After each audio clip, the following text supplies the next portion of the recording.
болбосо чыракта бийлик күйбөйт май болбосо каланын көркү кайда гүл болбосо гүл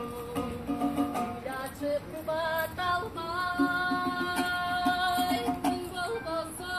акындар ырдай албайт тил болбосо душманың жазган абыз сыр болбосо имарат көккө келбейт сыр болбосо комуздан абаз чыкпайт кул болбосо сүйүүнү эл каалабайт көр болбосо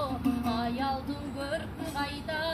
чач болбосо долордун салмагы аз таш болбосо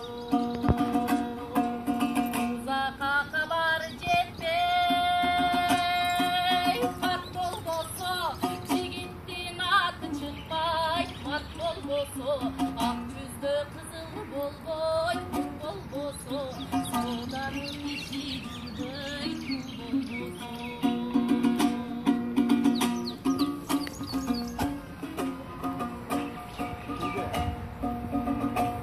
урутпай кайдан болот сүт болбосо тамакадан кирбейт көз болбосо эмгекчил топтон албайт иш болбосо кан чайнап жута албайсың тиш болбосо албандын аты чыкпай күч болбосо көздөгөн максатыңа жете албайсың жолуңда бардык жаран күз болбосо